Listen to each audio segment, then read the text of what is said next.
point de vue symbolique, aborder en fait on va dire par les couples présidentiels, les trois époques auxquelles on a assisté dans le monde récent, le monde dans lequel moi je suis né. Si on se rappelle du couple présidentiel fondateur de la Ve République, c'est-à-dire ce qu'a inventé De Gaulle, c'était le général De Gaulle et sa femme, qui était, comment dirais-je, un mariage morganatique, c'est-à-dire que la femme du président n'avait strictement aucun pouvoir puisqu'elle n'était pas élue, et on avait un militaire, je rappelle, d'un âge avancé, dans un mariage strictement traditionnel et discret, et par une dérive qui est passée par, on va dire déjà Pompidou et la très étrange affaire Markovitch, pour ceux qui se sont intéressés, où il y avait une histoire de chantage sur de la partouze, où aurait été impliquée la femme du président Pompidou. Donc on voit déjà qu'il y a une dérive sexualo-sociétale et que le couple présidentiel commence à être entouré de rumeurs sur de la sexualité, on va dire, transgressive ou déviante, selon le mot qu'on choisit.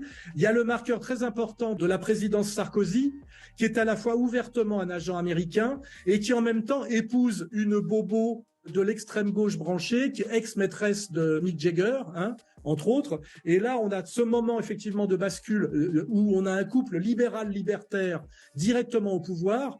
Sarkozy incarnant totalement le libéral, qui est aussi une trahison de la politique gaullienne, et Carla Bruni, le libertaire. Donc on a la jonction du libéral-libertaire par le couple présidentiel, ce qui est déjà un moment de rupture relativement radicale par rapport au symbole qui était le couple de Gaulle, et le couple, on va dire, gaullien ou gaulliste.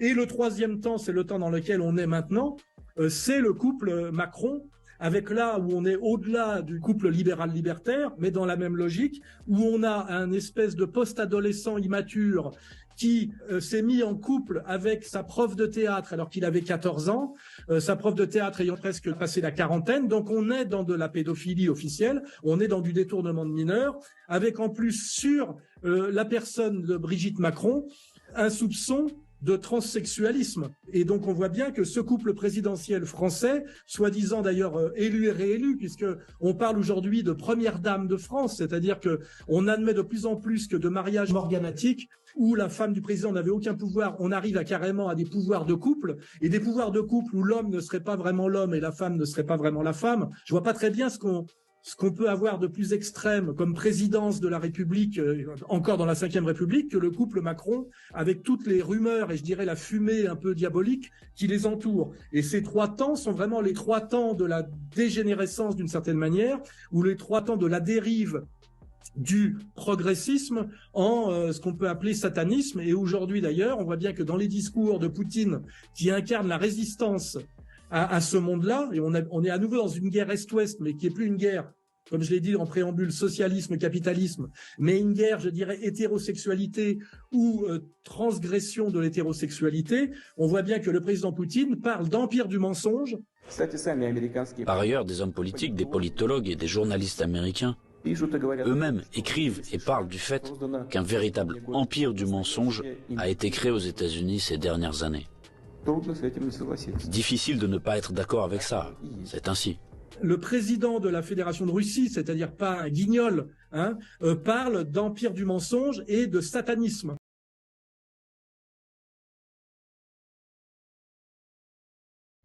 Bonjour à tous, je suis François d'Anglehan et je suis donc l'avocat de Natacha Ray qui fait l'objet de procès de la part de Brigitte Macron et de Jean-Michel Trogneux.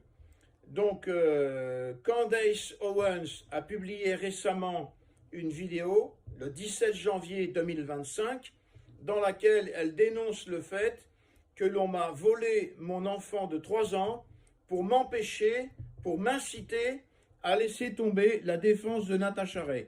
Eh bien, je suis ici aujourd'hui venu vous dire que tout ceci est parfaitement vrai. Le 5 avril 2023, une crevure d'éducateur de l'aide sociale à l'enfance 93, travaillant sous la direction de Stéphane Troussel, un socialiste, s'est emparé de mon fils et l'a balancé illégalement et sans aucune décision de justice dans une famille d'accueil. Ensuite, et en me disant fermez votre bouche en qualité d'avocat, sinon vous ne reverrez pas votre fils avant l'âge de 18 ans. Voilà. Ensuite, vous avez plusieurs juges des enfants qui sont intervenus pour maintenir mon fils en famille d'accueil, pour me priver de droit d'hébergement sur cet enfant. C'est d'abord la juge Gabrielle Fauconnier du tribunal de Paris, c'est ensuite la juge Aurélie Baudon du tribunal de Créteil, et c'est ensuite la juge Christine Blanc du tribunal de Nanterre.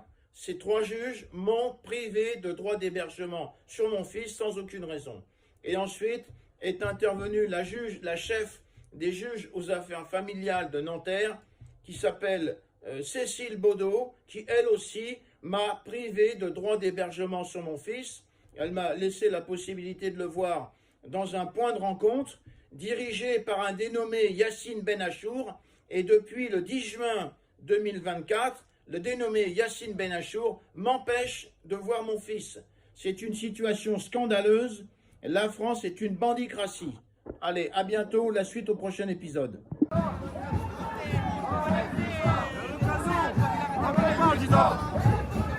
À l'occasion, on est dans une période trouble en ce moment. Il y a beaucoup de choses qui sont inexplicables.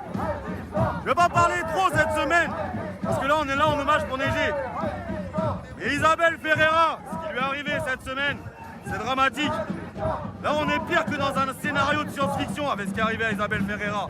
C'est une dame qui dénonçait, qui cherchait, qui attaquait avec des recherches. Certains la prenaient peut-être pour l'hystérique qui gueule en manif, mais quand elle venait, c'était avec des faits qu'elle avait recherchés sur ses pancartes. Alors je sais pas ce qu'elle a trouvé ce coup-ci, parce que certains rigolaient d'elle. Mais une personne qui n'a pas les moyens, qui donne rendez-vous pour pouvoir donner des vérités à des journalistes et qui disparaît, c'est déjà suspect. Quand on la retrouve à 400 km de chez elle, que comme par hasard, alors qu'elle a rendez-vous avec un interview, elle ne se pointe pas, elle se barre à Saint-Malo, et qu'on la retrouve noyée avec son téléphone à l'hôtel, je pense qu'il y a beaucoup de rues, on va les renommer rue des suicidés de 2 balles dans le dos là. Même dans un film, ils n'auraient pas osé. Il y a beaucoup de choses troublantes en ce moment, dans plusieurs affaires. Là, il y en a une, il faut la tirer au clair. Isabelle Ferreira, je lui rends hommage. C'est une dame qui se battait. C'est une dame qui s'exprimait beaucoup. Mais j'ai l'impression qu'aujourd'hui, elle a dû découvrir quelque chose qui lui a été réellement fatal. L'enquête doit être menée sur ça. On ne peut pas laisser la police clôturer ça. Ah, c'est un suicide. Regardez l'affaire, il n'y a rien qui correspond. Il n'y a rien qui est logique. Si demain, votre père qui vous a appelé un quart d'heure avant, vous dit « j'arrive dans un quart d'heure » et que vous le retrouviez mort à 500 bornes de chez vous, je pense que vous vous poseriez d'autres questions. Surtout qu'il allait très bien le matin quand vous l'avez vu. C'était une combattante et je veux lui rendre hommage à elle aussi. Donc Isabelle Ferreira, on pense à toi. Et l'histoire, faut la faire tourner parce qu'elle est troublante. Plus que troublante. Elle avait donné un rendez-vous avec des journalistes. Parce qu'elle avait des révélations à faire par rapport à Brigitte Macron et par rapport à l'histoire entre Emmanuel Macron et la Brigitte. Parce qu'avec la loi Schiappa, les règles pour attaquer en pédophilie ont été augmentées. Et Brigitte Macron, elle est toujours attaquable pour s'admirer avec un élève. Elle est toujours attaquable. C'est accepté par la société, mais est-ce que vous l'auriez accepté pour vos enfants? La loi, elle le condamne. Je suis pas là pour lancer des fausses rumeurs sur ça ou sur ça. Je donne des faits. La dernière chose qu'elle voulait révéler, c'était ça. Regardez la loi Schiappa, regardez les circonstances où Emmanuel Macron s'est mis avec Brigitte Macron. C'est ça l'info qu'elle voulait révéler et vous verrez qu'elle est condamnable. Et que c'est pour ça qu'on veut la faire taire. Nous on s'en fout, moi je peux pas laisser cette vérité qu'elle voulait dénoncer disparaître. C'était ça cette vérité qu'elle voulait dire à l'interview et avec les textes de loi qui le prouvent. Un grand hommage à Isabelle Ferreira et je vous invite tous à vous renseigner sur cette affaire. Regardez une femme noyée à Saint-Malo, regardez rien que l'article. Rien que l'article, vous voyez qu'il y a quelque chose qui cloche. Alors quand on apprend l'histoire, le rendez-vous, les journalistes, les révélations, merci. Je pense que là, il y a vraiment des questions à se poser, que ça devient plus qu'évident. Franchement, j'aurais pensé qu'ils mettraient un peu plus de force. Là, c'est tellement évident que c'est à la face de tout le monde. Je suis désolé les services secrets. Va falloir commencer à réfléchir un peu plus parce que là vous devenez mauvais pour camoufler. Hein. C'est trop visible les gars. Isabelle Ferreira, respect à toi, mais on te rend hommage aussi aujourd'hui.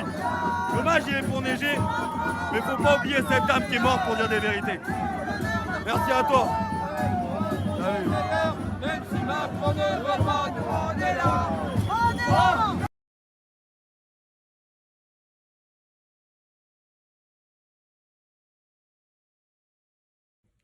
Bonjour à tous, donc je m'appelle François d'Anglehan, je suis l'avocat de Natacha Ray dans l'affaire qui l'oppose à Madame Brigitte Trogneux et à Jean-Michel Trogneux et aussi aux époux Ozière qui sont des membres de la famille par alliance de Madame Brigitte Macron.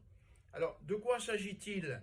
Eh bien, Madame Natacha Ray a été déclarée coupable par la Cour d'appel de Caen, une décision signée par le juge Patrick Picandard, et il faut que vous sachiez que cette décision caractérise une escroquerie par jugement, puisque Natacha Ray a été déclarée coupable d'avoir prononcé 7 discours qu'elle n'a jamais prononcés, et à la lecture de l'acte d'accusation, il est très facile de constater qu'elle n'a jamais prononcé les discours pour lesquels elle a été déclarée coupable. Il s'agit d'un scandale absolu. Cette affaire est pendante actuellement devant la Cour de cassation, dirigée par le juge Nicolas de Bonal.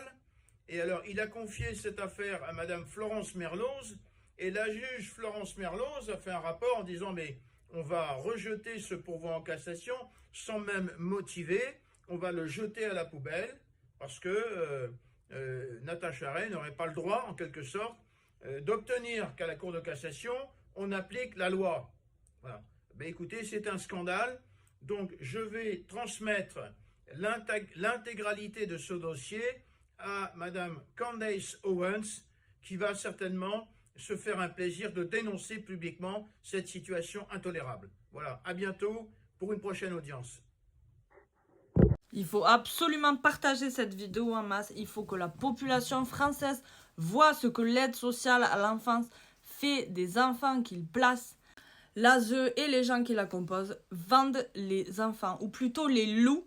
Comme au procès de Châteauroux dans l'Indre, il loue les enfants 1 000 € par mois aux pédos. Et vous allez voir aussi qu'il les loue aussi à la nuitée. Je ne sais pas combien, mais c'est juste une honte plutôt. Regardez. Le dernier témoignage, c'est une collègue, une jeune, pro, contractuelle, qui a dû déposer une fratrie de 3 enfants, le plus jeune à 8 ans, à l'hôtel Les Mônes de Tourcoing, à 22 h un jeudi soir.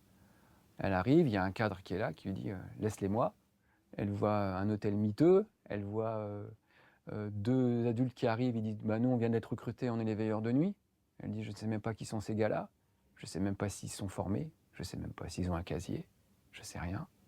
Et on me dit « tu rentres maintenant ». Et sur toute la route du retour, parce qu'elle est dans le Valenciennois, elle a pleuré. Si rien n'est fait, ce qui s'est passé dans l'Indre pourrait se reproduire. Vous aussi, vous l'avez entendu, cette assistante sociale a posé cet enfant devant cet hôtel, sachant ce qui allait lui arriver, au lieu d'appeler la police, le département ou de l'enlever tout simplement pour le protéger. Alors, arrêtez de dire que vous n'avez pas le choix, vous avez totalement le choix de protéger les enfants ou de les livrer aux pédos. Donc, il faut absolument que la population se mobilise parce que les assistantes sociales vendent vos enfants.